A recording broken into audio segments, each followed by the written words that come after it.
So over the past few years, I have been accused of, well, quite frankly, many things. But one reoccurring thing in the Sacred Symbols comments is that I am a FromSoft glazer. And if I'm being honest, they're probably right.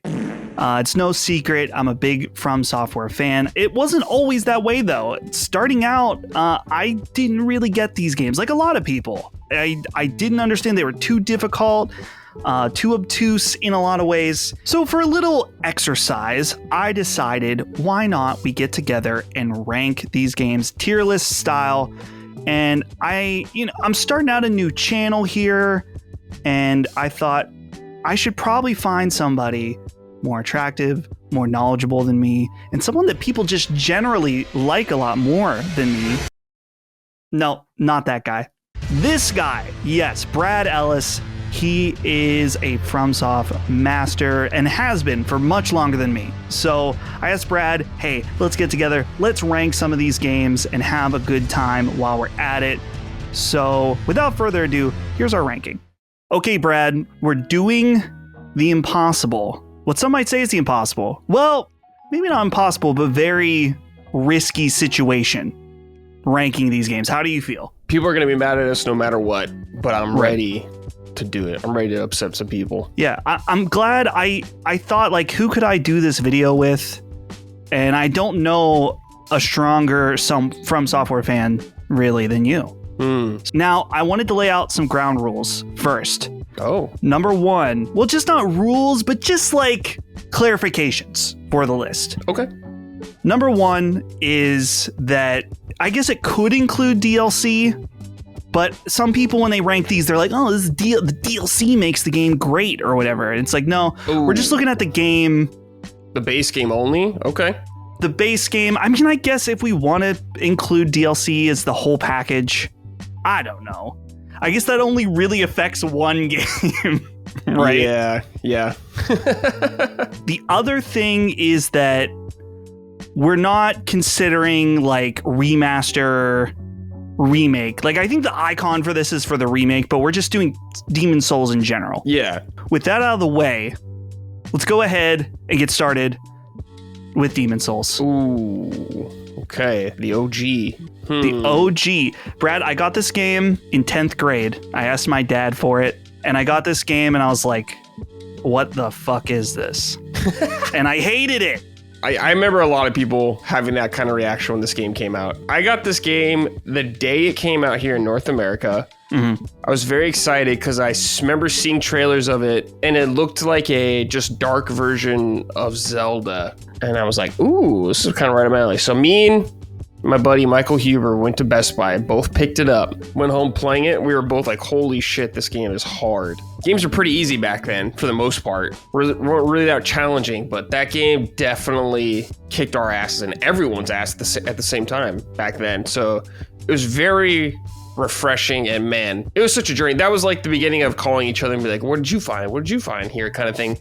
That was so fun about Souls games, especially earlier on. I love Demon Souls. It's always gonna have a special place in my heart. It's a quality video game. For me, I remember seeing the like GameSpot 10 out of 10 review, and then hearing about the multiplayer, and it was like, oh, well, you can have someone help you, and you don't know who they are. Someone can invade your world. At the time, that was like crazy. That was revolutionary at the time. Yeah. Back then, I couldn't see it. It wasn't until much later in a much later game that I got into FromSoftware games, but have since gone back and played them. So technically, I've never beaten PS3 Demon Souls. Oh, okay. I've only beaten Remake. Maybe that makes me a little compromised in my... No, don't worry about it. It's fine. My ranking? I don't know. They do have a completely different vibe, I feel like, in a lot of ways. The original compared to the remake, they just feel very different and look different. The remake is much better to play, though, I will say, because you can roll in 8 directions and stuff like that. I love the original a lot, but I'd rather play probably the remake. Okay, so I'm just going to go out and say immediately, Brad, to me, this is A tier. Oh, A tier. Holy shit. Okay. I wouldn't put it that high, I don't think, because I think a lot of these games are better on this list than that game. But we can put it there for now. Yeah, to me, I think about it like, again, this comes back into like how we actually rank these in like what it did, how crazy it was, to the point where it's like people didn't understand it. Famously, Shuhei Yoshida did not understand it to the point where Sony didn't even publish it. Yeah. And now looking back at the legacy it has for what it kicked off in a lot of ways. So let's leave it here for now, because we'll always have time to go rearrange. Yeah. Later. Yeah. Impact for sure. It should be high for that. Yeah. Okay. You know what? Let's do No, we can leave it there. It's fine. Let's do B. That's a little compromise. Okay. And also, let's consider these. Like, I don't think anything's going to be D here. Like, this might as well not even be here. But let's grade these in comparison to one another. Okay. Right. So, like, I'm not saying Demon Souls is a B tier game. Right. Just compared to the rest. Now, of course, Dark Souls, the one that really kicked things off in a major way. I think my first experience with this game was getting it from Redbox. Dude, what a Redbox rental. Wow. A Redbox rental. Because I was like, I mean, back then, dude, it was like money was so limited. I don't know what games I want to spend money on. So a $2 rental is a good way to find out. Yeah, absolutely. And bad news, still didn't get it. Oh, wow. That's crazy. Holy moly. I didn't know that. I mean, I'm gonna cut to the chase here, Brad. Yeah. Dark Souls to me is B tier. B tier. Okay. No, I could see that. I like Dark Souls a lot. I'd like it less than some games on this list. It's like Demon Souls in the sense that it was revolutionary at the time just because of its level design. Of course, if you played Demon Souls, you'd seen a lot of it before, but the world is what really made that game special. It still does, in my opinion, to this day. The world stuff is amazing. The interconnected world, you're going somewhere and then you realize you're somewhere you've already been, just in a different area. The way it set the standard for FromSoft games, that it's like you can see different locations that you end up going to. When I went back and played this on stream, I was like, this one has the worst combat. Of all Dark Souls 1. Yeah, sure, I can see that, yeah. And to me, that's like the major part that I'm like, eh.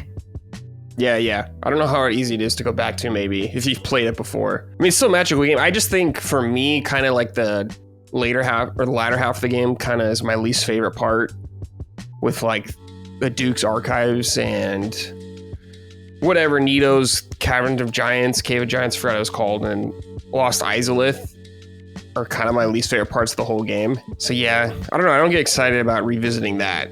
The beginning of the game, I think, is incredible. Like the first half of the game. Gets a little weaker, in my opinion, the second half. Still amazing, though. If we were to rank this, like, do you like... I'd put it above Demon Souls. I think it's a better video game than Demon Souls. Yeah. I don't, dude. I remember playing it and be like, what happened with the combat in this game? But you're probably right. So I think if you went back and played 2009 Demon Souls again, yeah, like, this makes sense. This is probably the most unfair part of this ranking, but that's okay. It's our fucking list, Brad. That's right. We can do whatever we want. That's right. So with that being said, I agree with this, especially if we're only doing the base game. Yeah, absolutely.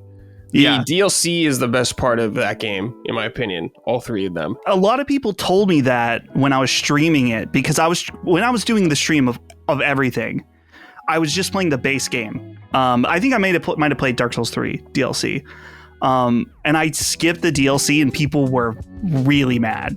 They were like, this is the best part of the game. This is where they fixed it. And I'm like, dude, I get it that it can have amazing DLC, but it doesn't fix the game. Right. Yeah. It doesn't fix it from like a fundamental level, but it is like the best content in the game. Sure. I still think Dark Souls 2 is a good game and absolutely worth playing. I just think it is the weakest entry they've had on this list that we have so far, by far, to me. Yeah. Like It's the one I have the desire to least to go back to and play. I mean, I've played the game a lot, but when I think about it, I'm like, nah. When I played it, so when I first played it, it was on PC when it came out. And I remember thinking like, man, I finally get these games now. Because I played through maybe the first 2 or 3 bosses. And I was like, oh yeah, it's hard, but I get it. But then I just totally fell off of it. And I didn't finish it until I went back a few years ago. And I just remembered like, man, that all the overly punishing, it's like they got, because this wasn't directed by Miyazaki. And I think that they took the wrong lessons about what people liked about the first Dark Souls. They're like, oh, people really like how it's hard. So now every time you die, let's make it so you have less health. Let's put you in situations where there's like 7 enemies attacking you at once. Wouldn't that be fun? And it's like, that's not exactly what we meant by difficulty. Yeah. A lot of the boss fights are pretty not good, in my opinion, a lot of them. Some of them were kind of interesting, but yeah. Like, if I was making a top Souls boss list, I don't think I'd put anything from 2 on there off the top of my head. But yeah, we can put that D tier for now. D tier, Dark Souls 2. Damn. I feel the rush of the comments. Because there's something about this game that there's defenders of it that think it's the best one. I think it's very different. Maybe that's why it has a lot of defenders. It feels very different. It feels out of place, kind of, in the trilogy. It doesn't feels coherent with the 1 and 3, so maybe that's why. I don't know. Dark Souls 2 fans are the pick-me girls of FromSoft fans. They're like, I'm not like other girls. You should hang out with me. That's right. It's like, no. That's right, dude. Yeah, that is 100% true and real. Bloodborne. Ooh. I've said the same thing the last 3 games that I was like, played it, didn't get it. Played it, didn't get it. Bloodborne. This is where it all comes together. Played it and got it. Okay. I have a very specific memory with Bloodborne that I picked it up and I was really excited because the reviews said about how much faster paced it was, right? Mm-hmm. And so that was really intriguing to me. And I remember playing it and being like, wow, this world looks really cool. Yarnum, of course, as location is amazing. I like the faster combat. I can't remember. What's the name of the system where it's like you attack and you get your health back? The rally mechanic. Yeah. I remember thinking that was all awesome. But I remember Holly was like in a local play and it was her like setup week. So she was gone every evening. And it was also around the time I got very sick. Like I had the flu bad. To the point where I wasn't going to work. And you could accuse me that I was staying at home to play Bloodborne. But no, I was very sick. And so I just stayed at home. I played Bloodborne for like 7 hours a day for 4 days in a row. And it's like a core gaming memory now. Yeah, of this experience of playing Bloodborne. I think it's an amazing game and I love Bloodborne a lot. Even without the DLC, which I think is also very, very good. One thing I like about the game is the weapons in it. I think they're super fun, the trick weapons. Yeah. I just love how they have their different forms and stuff like that. Obviously, this is like, has Castlevania DNA in it as well, so that gets bonus points from me. Killing werewolves and like some weird vampire kind of shit. Big time Brad points. It's definitely, I still think, one of their best games. My biggest problem with this game is it runs poorly. And I could look past that a lot, but it is still there and a very big issue, a part of the game. We haven't judged any other games based on that. Yes, that's true. For me, Brad, Bloodborne, my mouse died. Bloodborne's S tier. Okay. Bloodborne is S tier. You have problems with this, Brad? I think for me, I'd put it in A tier, like the highest A tier right now. Because the Chalice dungeons, I think, are a cool idea also, but they're not as fleshed out as they should be. And most people are just like, well, just ignore them. And it's like, well, they're a huge fucking part of the game. So they don't know. You can play this game and never touch a Chalice dungeon, and it's still a 10 out of 10. I think, yeah, maybe. Okay, let's leave it there for now. Okay, up next, Dark Souls 3, the following year, which was crazy. Yeah, just it was on crazy. An amazing run. I mean, from this point on, with FromSoftware for me, these games were games that took over my life, where I think I beat it in a week or less, just because of how hyped I was for it. I was about to get into some ranking stuff. Brad, where are you at with Dark Souls 3? I actually really like Dark Souls 3. I think Dark Souls 3 is a very good game. A very good game. I like the world in it. I like the darker tone to it. It feels much better to play, like the old Dark Souls and stuff like that. Some nice build variety in there. Some cool locations. The thing that people complain about the game, as I noticed, is they're like, well, it has stuff from Dark Souls 1. And it's like, yeah. It's a sequel. An actual sequel this time around. This one actually has stuff from the first game, so I appreciated that.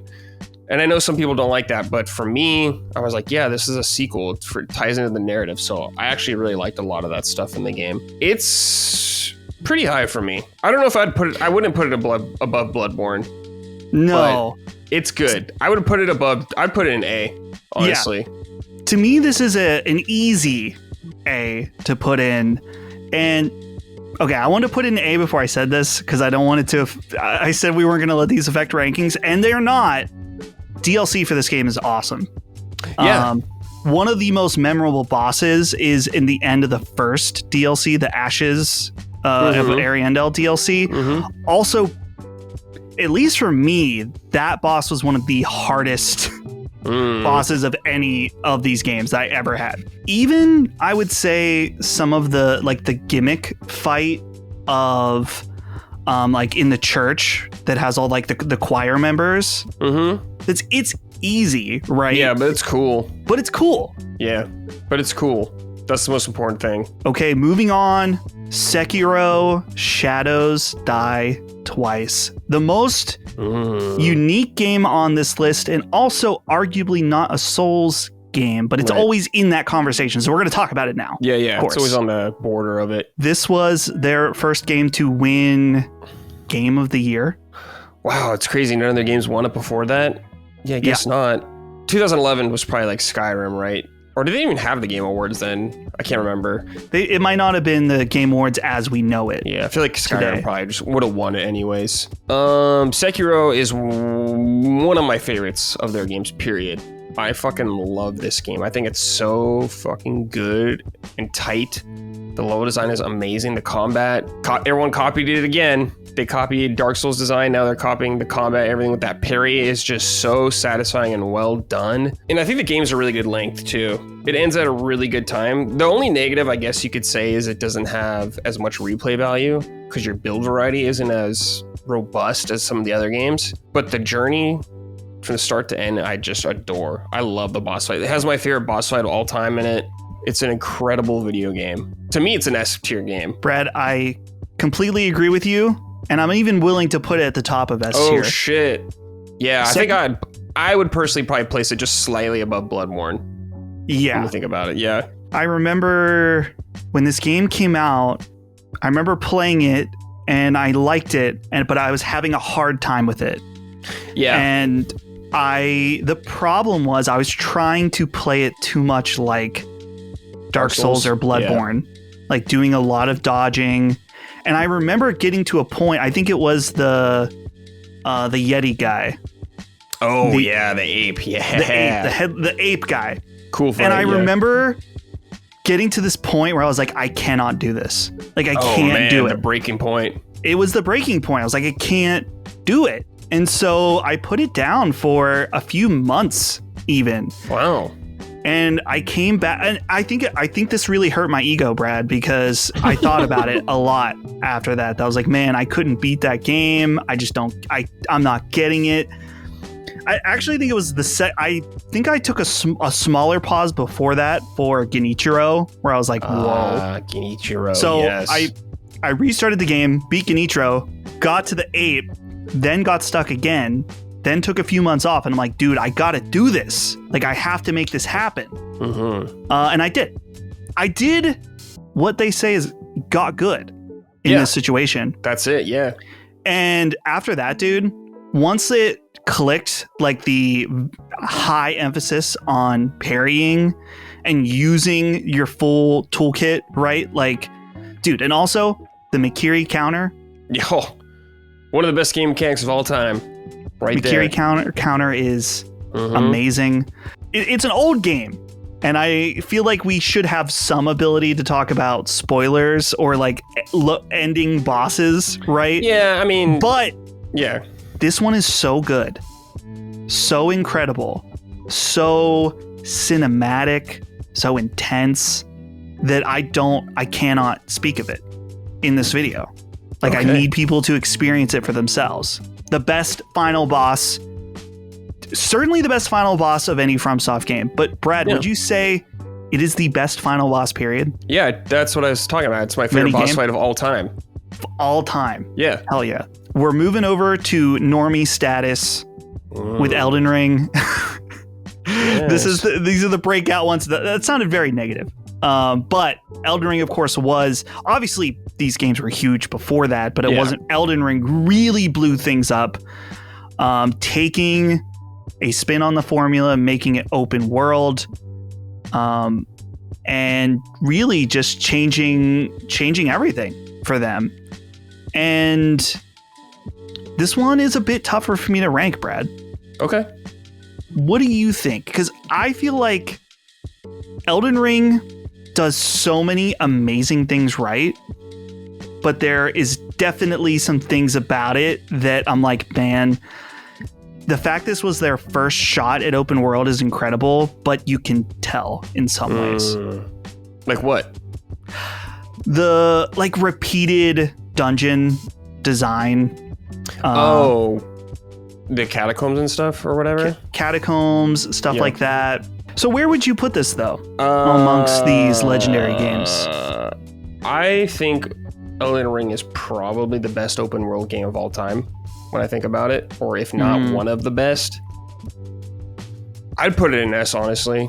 You could put it at the back of S, in my opinion, but I think Elden Ring is a triumph in open world design and the culmination of everything that company has done up to this point. The amount of build variety in that game also is quite staggering.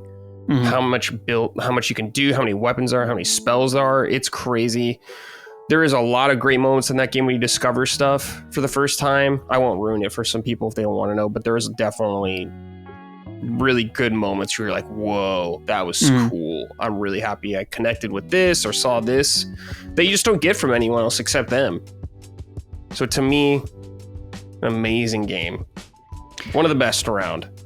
Yeah. I feel like I was I came in instantly with a little more negative aspects, but I do agree with you that it probably is the best open world game ever created. Yeah, it's tough to compare because I think about like Breath of the Wild, Tears of the Kingdom, similar but also very different experiences. Yeah. So I just remember when this game came out, being so lost in it and being so happy that they didn't take the traditional open world route. Yeah. In fact, it's clear to me that they were very inspired by Breath of the Wild. Yeah, I'm sure they were. Yeah. And this idea of like, and I get it's in FromSoftware's DNA that it's like, no, we're not going to tell you how to do everything.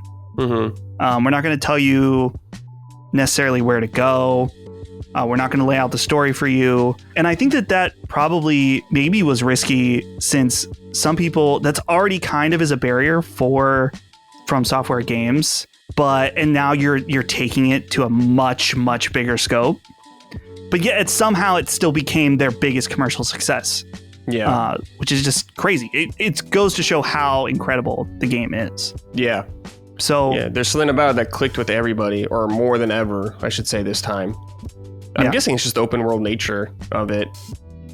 Like I said, more freedom, more player expression, I guess. Yeah, but it's an incredible game. Even without the DLC. It's a must-play video game, in my opinion. That leaves us with Elden Ring Night Rain, the newest game here. Yeah, a bizarre spinoff. A very bizarre spin-off. And we were talking about this on Sacred Symbols the other day, and I was saying how interesting of a project it was, or is, just that they were able to take all these assets they already had, make it into something new but also familiar, and also have an insane success in terms of sales. And a lot of people were turned off by this game with its reveal, the fact that it is a purely multiplayer focused. You can play by yourself, but you probably shouldn't. When you and I played this together, we had a lot of fun doing it. At the same time, there were a lot of things that I was like, man, I wish it had this, or I wish it had that. I wish the ability, like, there was a couple times when we were doing a run and it's like, we've screwed this up. Like, we can't do this. So we just need to stop. We just need to like forfeit. And it was like, oh, you can't do that. Yeah. You can't just forfeit. I actually really like Matt Rain a lot. I've played it so much this year. Like, I played on PC with you. I played on PlayStation 5 and Platinum it. I'm playing on PC occasionally here and there. They're continually updating it with new, harder versions of bosses, which are actually really fun. They just added the 2-player mode now, so you can play with just you and a buddy. You don't have to go with 3 anymore, which is awesome. I love this game, but it does have a lot of things that I would still change and fix about. They're patching stuff in, like now you can at the end of a run you get all your relics, you can just sell them right away, and you can like search them easier now, which is great. But it still needs a little more work, in my opinion, to be truly great. But I really do like this game a lot, despite its flaws. But I can't see it being higher than like B tier right now or anything like that. I think I agree with that. I would even probably put it low B tier. Sure. You know, right in there. Sure. I really am excited to see what they do in terms of new characters. Yeah. Love to see some new locations as well. Yeah, new map. But the continued support has been pretty awesome. And dude, the game's what? Is it $40? Yes, it's $40. $40. Can't be beat. No microtransactions in it, nothing. So here's our list, Brad. Is there anything that we feel like we should change? Anything? If anything, I would add an F tier to put Dark Souls 2 in it, but I'm not gonna. I don't want to upset people more than I already have. Yeah, man, that'd be so funny. Are you cool with Sekiro being like the number one, or do you want Bloodborne number 1? I am totally fine with Sekiro being number 1. I think that I prefer the world of Bloodborne. Yeah, me too. But the combat of Sekiro is next level shit. Well, that's it, Brad. That was relatively painless. I think the things that when people see this list, they're going to be mad at Dark Souls 1. At Dark Souls 1 being down in B tier. But it's not their list. It's our list. So yeah, it's like you can make an argument for 1, but it's like I think I just prefer 3 a little more than 1 nowadays. I agree. It doesn't have the impact of 1, of course not, but yeah, I think 3 to me is more enjoyable. Okay, well, let's lock it in. Lock it in. This is our tier list. Thank you, Brad, for helping me out with this. This has been fun. Everybody should go subscribe to Brad's channel. He just released a Donkey Kong video. Ooh, yep. I'll have that linked down below. Yeah. And leave your hate comments down below as well. Yeah, leave the comment. Leave the engagement. You know what? Oh, you said I said I locked it in. No, I didn't. No, I'm not gonna do that. That'd be crazy. Yeah, that would be crazy. We'll see everybody later. Goodbye. Bye.